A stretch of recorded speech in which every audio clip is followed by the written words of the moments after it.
जय माता दी मित्रों। अम्बुबाची पर्व क्या है? गुप्त नवरात्रि के साथ ही आ रहा है इस वर्ष। इससे इसका महत्व और अधिक बढ़ जाता है। तो इस दौरान क्या करना चाहिए, या ये पर्व क्यों मनाया जाता है, इसका शुद्ध रूप से क्या महत्व है, मूल यही विषय है आज के वीडियो का।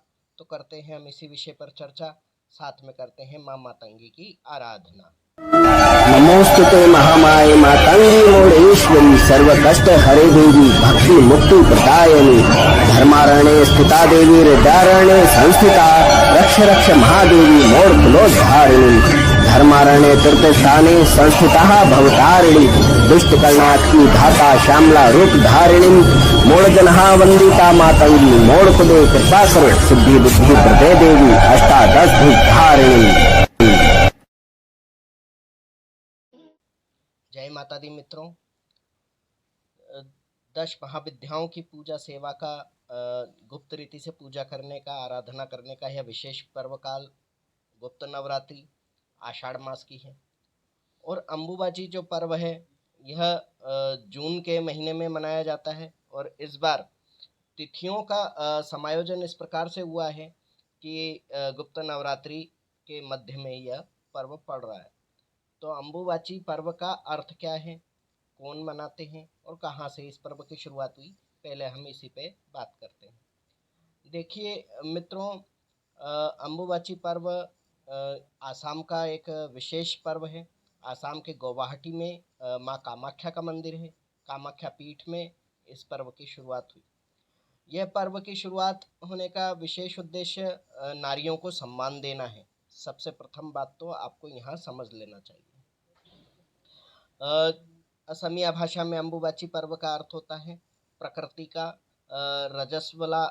रजस्वित होना या रजस्वला होना। जैसे हर महीने माहवारी में एक महिला रजस्वला होती है।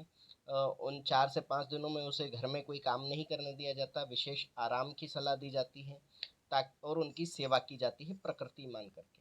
यही प्रकृति का अंश देवी सती जब दक्ष में भस्म हुई थी और शिव के मन में उनके प्रति अति मोह जब उत्पन्न हुआ, क्योंकि प्रकृति और पुरुष सदैव एक होते हैं, लेकिन जब वे विलग होते हैं तो यही दशा उत्पन्न होती है।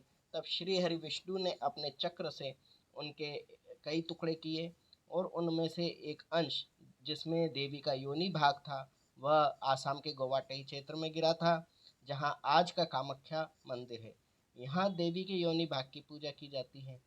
पहले ये कुछ वर्षों के अंतराल के बाद देवी का रजस्वला स्वरूप वहाँ दिखाई पड़ता था, परंतु कलयुग में प्रतिवर्ष जून के महीने में यह अवसर आता है। 22 तारीख से 26 तारीख के लगभग ये पर्व मनाया जाता है प्रतिवर्ष, और वहाँ पर मेले का भव्य आयोजन किया जाता है। देवी के योनि स्वरूप की जो पूजा की जाती है वहाँ पर पत्थर के रूप में स्वरूप है जिसमें से रक्त की धारा बहते हुए दिखाई देती थी। लेकिन जैसे ही इसकी शुरुआत होती है, वहाँ के पुजारी पंडित जिनको समय का ज्ञान है पहले से ही मंदिर को बंद कर देते हैं। वहाँ श्वेत वस्त्र बिछा दिया जाता है चारों तरफ, और उस पत्थर को ढक दिया जाता है और द्वार बंद कर दिए जाते हैं। ठीक 4 दिन बाद मंदिर को खोला जाता है। लोग दर्शन करते हैं, वहाँ स्पर्श आदि करते हैं, जिस तरीके से लोग अपनी आस्था व्यक्त करते हैं। और इस पर्व के दौरान लोग जप तप ध्यान पूजा आदि वहाँ करते हैं। तांत्रिक लोग विशेष रूप से यह सब कार्य को करने वहाँ जाते हैं। वैसे वर्ष भर वहाँ देवी के दर्शन होते हैं, देवी के स्वरूप के दर्शन होते हैं। यहाँ भगवती कामाख्या के नाम से मशहूर हैं या लोग उनको जानते हैं।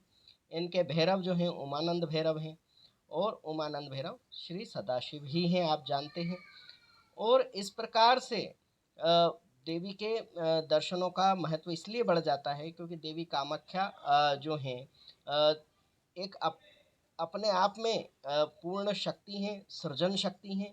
क्योंकि प्रकृति और पुरुष का जब मिलन होता है तब सृष्टि का जन्म होता है। जिस सृष्टि में हम सब सांस ले रहे हैं, जी रहे हैं, अपने आप को ऊर्जावान महसूस कर रहे हैं। हम देखते हैं कि नदी हैं, पहाड़ हैं, पर्वत हैं, पशु हैं, पक्षी हैं, जानवर हैं, इत्यादि अनेक प्रकार के सूक्ष्म जीव हैं, आत्माएं, प्रेतात्माएं, देवात्माएं हैं।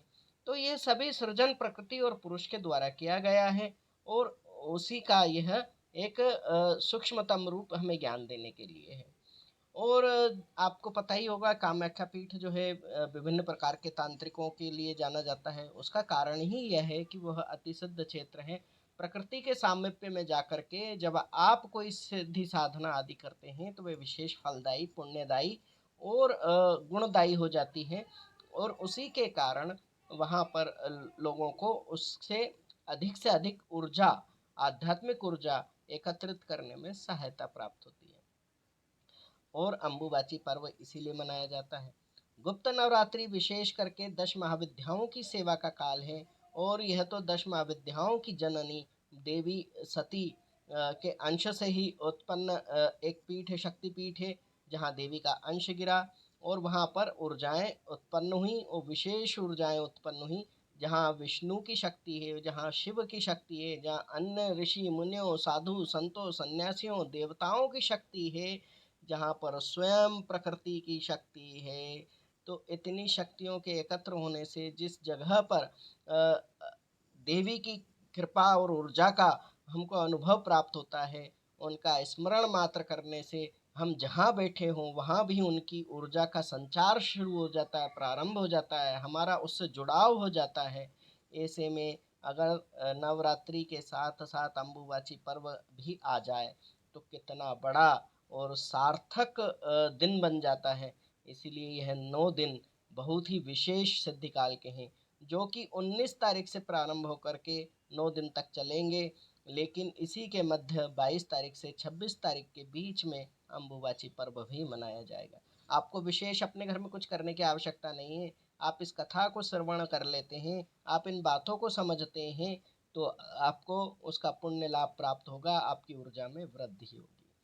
जैसा कि आपने देखा होगा, कई बार कहा जाता है कि ये ब्राह्मणों के, पंडितों के, हिंदुओं में चोंचले हैं, पुराने रूढ़िवादी लोग हैं जो एक स्त्री को काम करने से रोकते हैं। क्या हो गया, दुनिया भर के प्रोडक्ट आ गए हैं।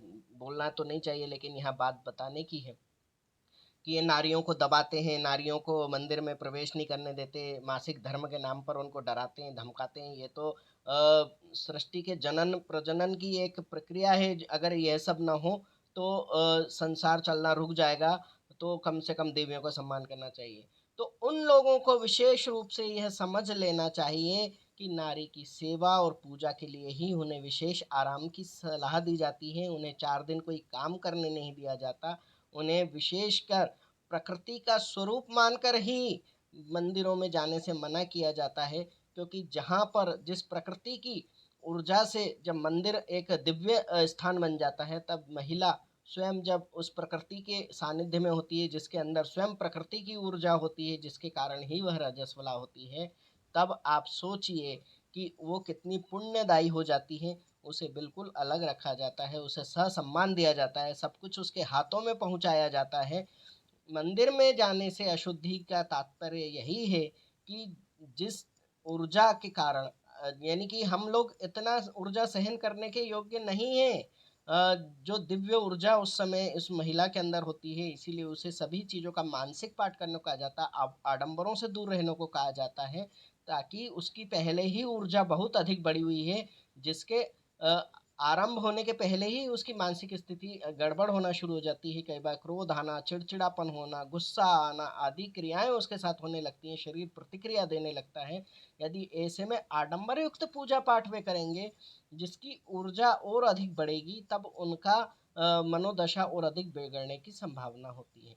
इसलिए पाश्चात्य संस्कृति या पाश्चात्य बातों में न जाते हुए हमें धार्मिक रीति रिवाजों के बारे में भी समझना चाहिए कि हमारे ऋषि मुनि वैज्ञानिक सोच के लोग थे, जिन्होंने पूर्ण रूप से उस चीज़ को समझते हुए, उसके बारे में जानते हुए यह सब नियम बनाए थे।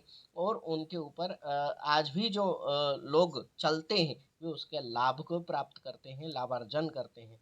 इसीलिए कहा गया है कि उस समय उनके हाथ का बना हुआ भोजन न खाएं, अर्थात उनको भोजन ही न बनाना पड़े और उनको आराम मिले और उनकी दिव्यता से पूजा सेवा की जाए। मुझे आज भी याद है कि हमारे आसपास के घरों में जब पहली बार कोई कन्या रजस्वला होती थी, तो विशेष करके चतुर्थ दिन स्नान आदि करा करके उसका पूजन किया जाता था। उसे जलेबी आदि जैसे मीठे पदार्थों का भोग लगाया जाता था और घर की माताएं उसकी आरती उतारती थी, होम धूप पूजा करती थी और बड़ी खुशी मनाती थी कि आज हमारी पुत्री जो कन्या से एक दिव्य रूप में इसका अवतरण हुआ है, ये प्रथम बार रजस्वला हुई है, इस तरह का पर्व मनाया जाता था। उसी प्रकार का यह प्रकृति का रजस्वला पर्व है, प्रकृति के सृजन का पर्व है अम्बुबाची पर्व।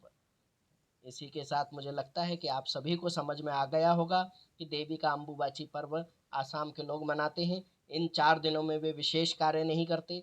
देवी की पूजा, सेवा, आराधना, मनन, चिंतन अपने घर में करते हैं। वहाँ लोग जाते हैं और देवी के जो श्वेत वस्त्र वहाँ भीग गए होते हैं रक्त से, और ये प्राकृतिक रूप से रक्त वहाँ बहता है और उस वस्त्र को लेने के लिए काफ़ी भीड़ लगती है। वहाँ के पुजारियों द्वारा दिया जाता है और उस वस्त्र को तावीज आदि के रूप में लोग अपने गले में या हाथ में धारण करते हैं या अपने घरों में रखते हैं और इस प्रकार से देवी की अनुकंपा, असीम आशीर्वाद को अपने ऊपर कृपा मानते हुए उसको हृदय से स्वीकार करते हैं। तो आप सभी को समझ में आ गया होगा और इसी के साथ जय मोड़ेश्वरी बोल बम। ओम मणिक्यमणावक्लालयन्तीं मदालसां मञ्जुलभागविलासां महेन्द्रनीलं द्युतिकोमलाङ्गीं मतं कन्या मनसा स्मरामि।